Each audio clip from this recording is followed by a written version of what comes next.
आणि प्रधानमंत्री नरेंद्रजी मोदी असतील यांच्या नेतृत्वाबद्दल या देशात कोणालाही शंका नाही आहे आणि त्यामुळे त्यांच्या नेतृत्वाशी आकर्षित होऊन अनेक लोकांना आज भारतीय जनता पार्टीशी स्वतःला जोडायचं आहे आणि ते चांगलं काम आहे। परंतु अमीन पटेल हे कालच्या कार्यक्रमात माझ्यासोबत केवळ माझा आणि त्यांचा मतदारसंघ हा बाजूबाजूला आहे, तो जे फ्लायओव्हर जो आहे त्या फ्लायओव्हरच्या खालचं सौंदर्यीकरणाचं काम हे या दोन्ही मतदारसंघात येत होतं आणि त्यामुळे आम्ही एकत्रपणे येऊन हा ब्युटिफिकेशन करून घेत होतो। त्यामुळे या कार्यक्रमासाठी आम्ही एकत्र एका मंचावरती होतो। राहुलजी, तुमच्यावर वारंवार एक आरोप केला जातो की तुम्ही सर्व पक्ष फिरून आलेला आहात आणि आता त्या पक्षाची भूमिका घेऊन तुम्ही हा सगळा निकाल वगैरे देताय। नाही, कसं आहे, मी आपल्याला आत्ताच सांगितलं की निर्णय प्रक्रियेवरती दबाव टाकण्यासाठी हेतुपुरस्पर असे अनवॉरंटेड किंवा कुठच्याही प्रकारचं ह्या वादाशी कुठचाही संबंध नसलेल्या गोष्टी वारंवार बोलल्या जात होत्या। परंतु मी आपल्याला सांगितलं यापूर्वी, जर का माझा निर्णय चुकीचा असेल किंवा कोणाच्या प्रभावाशाली खाली घेतलेला असेल तर त्यांनी दाखवून द्यावं माझ्या निर्णयात काय नेमकं चुकलं आहे। लीगली माझा निर्णय टेनेबल आहे हे त्यांनाही माहिती आहे।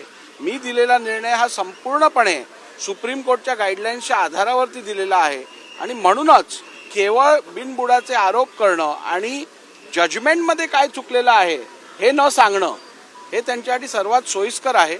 परंतु मला खात्री आहे मी दिलेला निर्णय अत्यंत शाश्वत आणि अत्यंत लीगली टेनेबल आणि जस्टिफाइड आहे, त्यामुळे याच्यात कुठचाही बदल होणार नहीं। राहुल जी, आपके खिलाफ एनसीपी के दोनों पार्टियां जो है अदालत में चली गई हैं, क्या कहना आपका? देखिए, अदालत में जाना हर एक व्यक्ति का अधिकार है।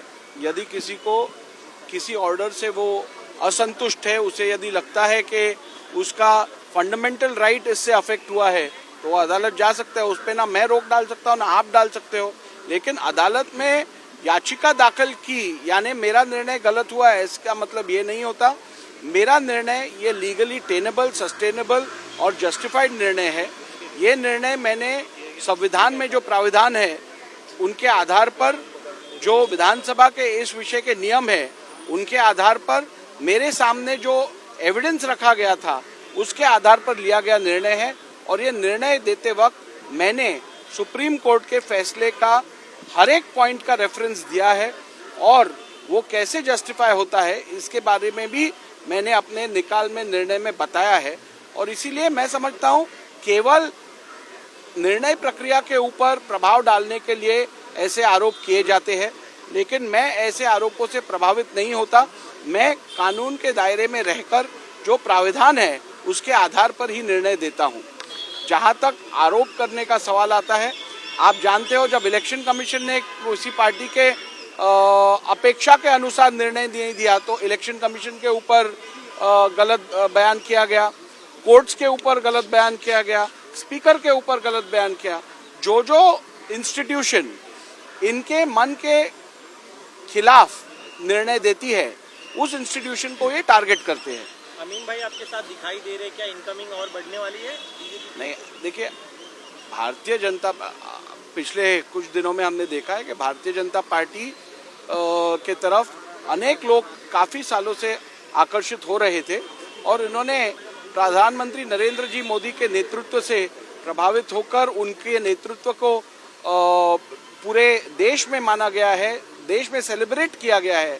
उसी तरह अनेक नेताओं को भी भारतीय जनता पार्टी से जुड़ना था और पिछले कई दिनों से वो जुड़ रहे हैं। लेकिन अमीन पटेल जी का इससे कोई पॉलिटिकल संबंध नहीं था। मेरे साथ वो एक मंच पे थे क्योंकि हमारे दोनों की कंस्टिट्यूएंसी से जो जे फ्लाईओवर जाता है उसके नीचे के गार्डन स्पेस को ब्यूटिफाई करने का प्रोजेक्ट कल हमने उसका आरंभ किया और क्योंकि वो दोनों के विधानसभा क्षेत्र से जुड़ा हुआ था इसलिए वो मेरे साथ एक मंच पे थे। इसका कोई भी राजनीतिक संबंध नहीं है। CEN न्यूज देश प्रदेश की ताजा तरीन खबरों के लिए CEN न्यूज को सब्सक्राइब करें और रहें पल पल की खबर से हर पल बाखबर।